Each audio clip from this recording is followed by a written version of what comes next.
आशीर्वादों से बनी जिंदगी है। बचपन में एक बूढ़े अंधे भिखारी को उन्होंने हाथ पकड़कर सड़क पार करा दिया था। अंधे भिखारी ने आशीर्वाद दिया, बेटा मेरे जैसे हो जाना। अंधे भिखारी का मतलब लंबी उम्र से रहा होगा, पर उन्होंने दूसरा मतलब निकाला और अध्यापक हो गए। अध्यापक थे तब एक टिटहरी की प्राण रक्षा की थी। टिटहरी ने आशीर्वाद दिया, भैया मेरे जैसे होना। टिटहरी का चाहे जो भी मतलब रहा हो, पर वे इंटेलेक्चुअल बुद्धिवादी हो गए। हवा में उड़ते हैं, पर जब जमीन में सोते हैं तो टांगे ऊपर करके, इस विश्वास और दंभ के साथ कि आसमान गिरेगा तो पांवों से थाम लूंगा। आशीर्वादों से बनी जिंदगी का अब यह हाल है कि बंधी आमदनी 2-2.5 हजार की है, बंगला है, कार है। दोनों लड़के अच्छी नौकरी पा गए हैं, लड़की रिसर्च कर रही है। ऐसे में शरीफ से शरीफ आदमी इंटेलेक्चुअल हो जाएगा। वे कोई खास शरीफ भी नहीं है, वे होने में ऐसे ही लेट हो गए। 2 साल विदेशों में रहकर वे लौटे तो परिचितों में हल्ला हो गया कि वे बुद्धिवादी हो गए हैं। तमाशा प्रेमी लोग उन्हें देखने जाते और बताते कि वे सचमुच बुद्धिवादी हो गए। एक ने उन्हें खिड़की से झांक कर देखा और हमें बताया कि वह तो सचमुच बुद्धिवादी हो गया है। कमरे में बैठा छत को ऐसे देख रहा था जैसे हिसाब लगा रहा हो कि छत कितने सालों में गिर जाएगी। एक ने उन्हें बगीचे में घूमते देख लिया, कहने लगा जब वह फूलों की तरफ देखता तो फूल कांपने लगता। वह भयंकर बुद्धिवादी हो गया है। एक दिन हम उनसे मिलने पहुंचे, मैं और मेरा एक मित्र। फोन पर उन्होंने आधे घंटे बाद आने को कहा था। हम उन दिनों पूर्वी बंगाल के तूफान पीड़ितों के लिए चंदा इकट्ठा कर रहे थे। सोचा बुद्धिवादी को देख भी लेंगे और कुछ चंदा भी ले लेंगे। उनके कमरे में हम घुसे। सचमुच वह बदल गए थे। काली फ्रेम का चश्मा निकल गया था, उसकी जगह पतली सुनहरी फ्रेम का चश्मा वे लगाए थे। आंखों की चमक और फ्रेम की चमक एक दूसरी को प्रतिबिंबित करके चकाचौंध पैदा कर रही थी। मुद्रा में स्थायी खिन्नता। खिन्नता दुखदाई होती है, मगर उनके चेहरे पर सुखदाई खिन्नता थी। खिन्नता दुनिया की दुर्दशा पर थी, उसमें सुख का भाव इस गर्व से मिला दिया था कि मैंने इस दुर्दशा को देख लिया। बाईं तरफ की नीचे का होठ कान की तरफ थोड़ा खिंच गया था, जिससे दोनों होठों के बीच थोड़ी सी जगह हो गई थी। स्थायी खिन्नता व लगातार चिंतन से ऐसा हो गया था। पूरे मुंह में वही एक छोटी सी सेंध थी जिसमें से उनकी वाणी निकलती थी, बाकी मुंह बंद रहता था। हम पूरे मुंह से बोलते हैं, मगर बुद्धिवादी मुंह के बाएं कोने को जरा सा खोलकर गिनकर शब्द बाहर निकालता है। हम पूरा मुंह खोलकर हंसते हैं, बुद्धिवादी बाईं तरफ के होठों को थोड़ा खींचकर नाक की तरफ ले जाता है। होठ के पास के नथुने में थोड़ी हलचल पैदा होती है और हम पर कृपा के साथ यह संकेत मिलता है कि आई एम अम्यूज्ड। तुम हंस रहे हो, मगर मैं सिर्फ थोड़ा मनोरंजन अनुभव कर रहा हूं।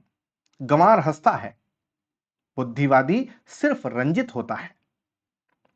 टेबल पर 5-6 किताबें खुली हुई उल्टी इस तरह पढ़ी हैं जैसे पढ़ते पढ़ते लापरवाही से डाल दी गई हों, पर वे लापरवाही से ऐसे छोड़ी गई हैं कि हर किताब का नाम साफ दिख रहा है। किताबों की समझदारी पर मैं न्यौछावर हो गया। लापरवाही से एक दूसरे पर गिरेंगी तो भी इस सावधानी से कि हर किताब का नाम न दबे। मैं समझ गया कि वे किताबों को पढ़ नहीं रहे थे। हमें आधा घंटे बाद उन्होंने बुलाया था। इस आधा घंटे में बड़ी मेहनत से इन किताबों की बेतरतीबी साधी होगी। बुद्धिजीवी बार बार किताबों की तरफ हमारा ध्यान खींचने की कोशिश करता है। वह चाहता है हम चकित हों और कहें, कितनी तरह की पुस्तकें पढ़ते हैं आप, इनके तो हमने नाम भी नहीं सुने। हम चकित होने में देर कर रहे हैं, बुद्धिवादी थोड़ा बेचैन है। उन्होंने हमें इस तरह बैठाया है कि हमारी तरफ देखने में उनको सिर को कम से कम 35 डिग्री घुमाना पड़े। 35 डिग्री सिर घुमाकर, सोफे पर कोहनी टिकाकर, हथेली पर ठुड्डी को साध कर वे जब भर नजर हमें देखते हैं तो हम उनके बौद्धिक आतंक से दब जाते हैं। हम अपने को बहुत छोटा महसूस करते हैं। उनकी मुद्रा और दृष्टि में जादू पैदा हो जाता है।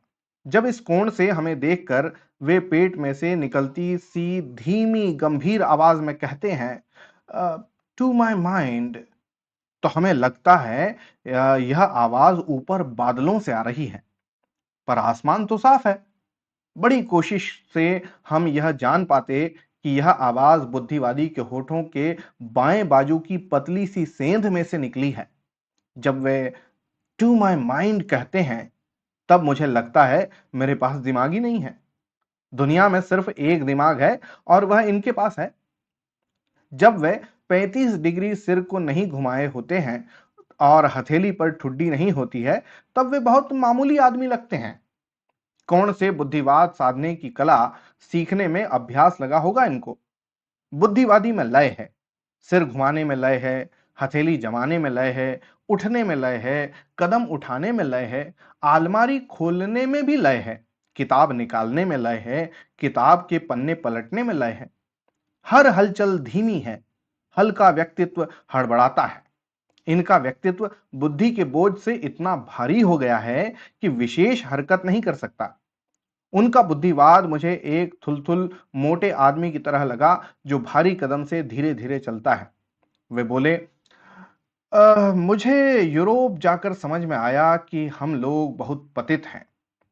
मैंने कहा, अपना पतन को जानने के लिए आपको इतनी दूर जाना पड़ा? बुद्धिवादी ने जवाब दिया, जो गिरने वाला है वह नहीं देख सकता कि वह गिर रहा है। दूर से देखने वाला ही उसके गिरने को देख सकता है। उस वक्त हमें लगा कि हम एक गड्ढे में गिरे हुए हैं और यह गड्ढे के ऊपर से हमें बता रहा है कि हम गिर गए हैं। उसने हमारा गिरना देख लिया है, इसलिए वह गिरने वालों में नहीं है। मेरे मित्र ने पूछा, हमारे पतन का कारण क्या है? बुद्धिजीवी ने आंखें बंद करके सोचा, फिर हमारी तरफ देखकर कहा, टू माई माइंड, हम में करेक्टर नहीं है। अपने पतन की बात उन्होंने इस ढंग से कही कि लगा उन्हें हमारे पतन से संतोष है। अगर हम पतित न होते तो उन्हें यह जानने और कहने का सुयोग कैसे मिलता कि हम गिरे हुए हैं और हमारा गिरना वे साफ देख रहे हैं। साथी ने अब मुद्दे की बात कहना जरूरी समझा। बोला, पूर्वी बंगाल में तूफान से बड़ी तबाही हो गई है। उसने मृत्यु, बीमारी, भूखमरी की करुण गाथा सुना डाली। बुद्धिजीवी सुनता रहा। हम दोनों असर का इंतजार कर रहे हैं। असर हुआ।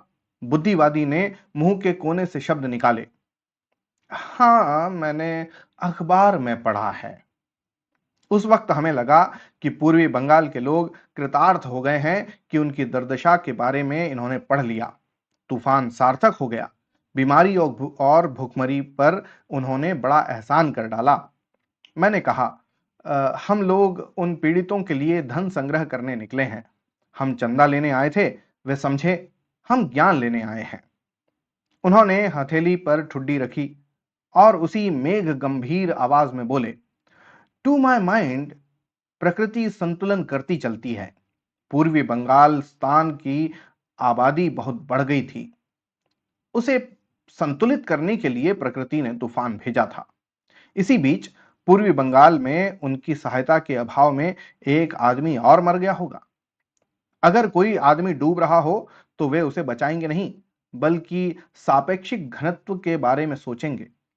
कोई भूखा मर रहा हो तो बुद्धिवादी उसे रोटी नहीं देगा।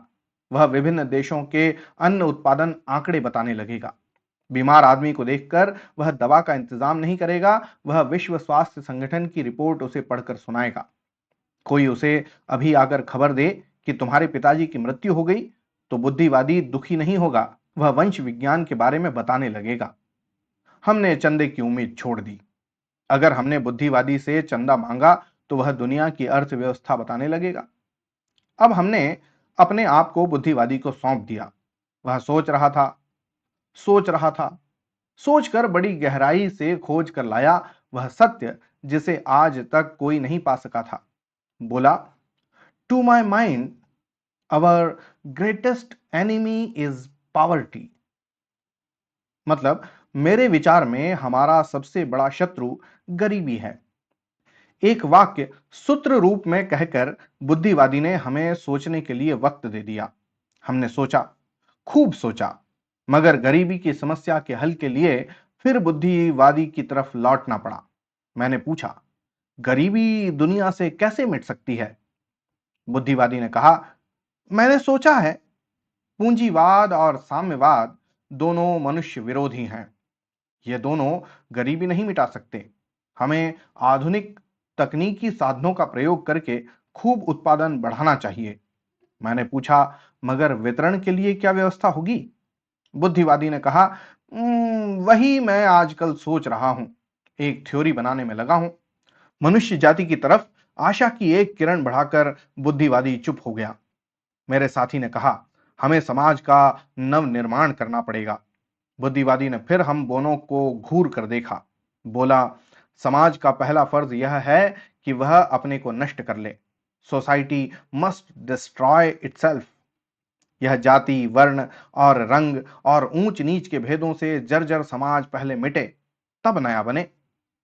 सोचा, पूछूं, सारा समाज नष्ट हो जाएगा तो प्रकृति को मनुष्य बनाने में कितने लाख साल लग जाएंगे?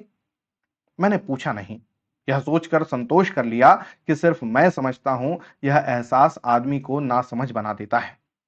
बुद्धिवादी मार्क्सवाद की बात कर लेता है, फ्रायड और आइंस्टीन की बात कर लेता है, विवेकानंद और कन्फ्यूशियस की बात कर लेता है। हर बात कहकर हमें उसे समझने और पचाने का मौका देता है।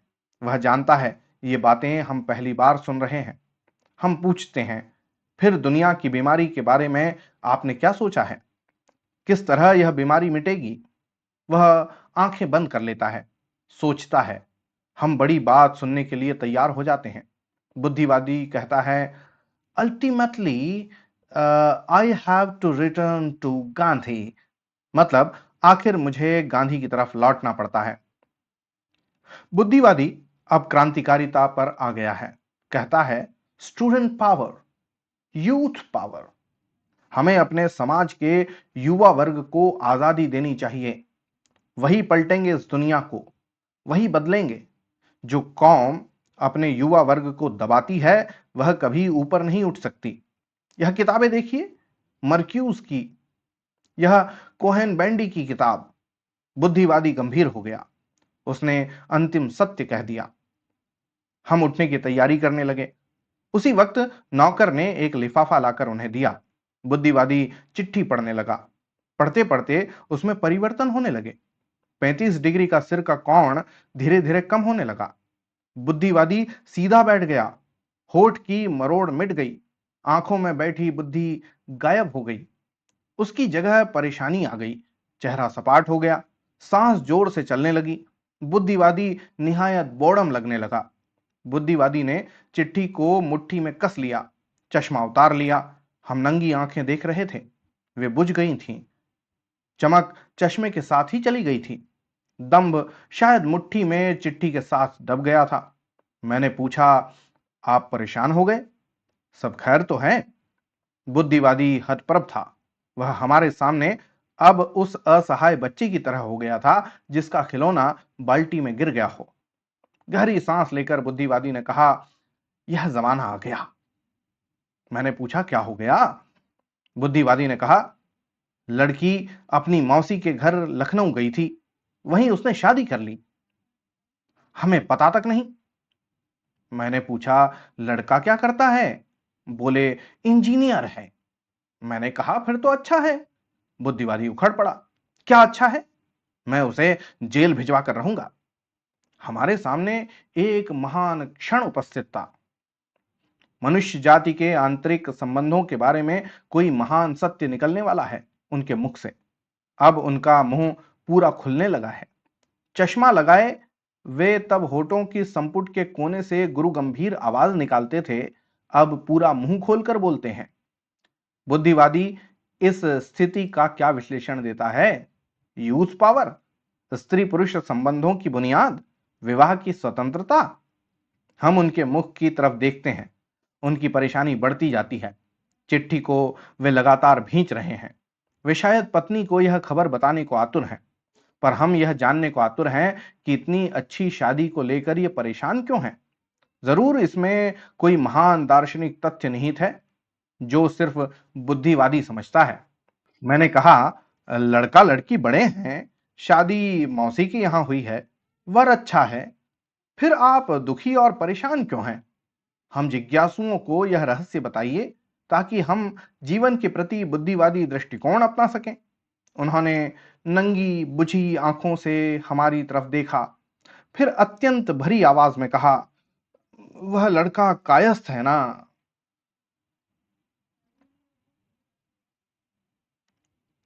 तो ये थी आज की व्यंग्य रचना। कहानीकार व्यंग्यकार थे हरिशंकर परसाई और कहानी का शीर्षक था बुद्धिवादी। आपको कैसी लग रही है जरूर मुझे लिखकर बताइएगा। आपके कमेंट मुझे प्रोत्साहित करते हैं अगले कहानियों, अगले निबंधों, अगले व्यंग्य को आपके सामने लाने के लिए। तो आपके कमेंट का रहेगा इंतजार। बहुत बहुत धन्यवाद। होती है अगली कहानी में फिर मुलाकात, तब तक के लिए जय हिंद।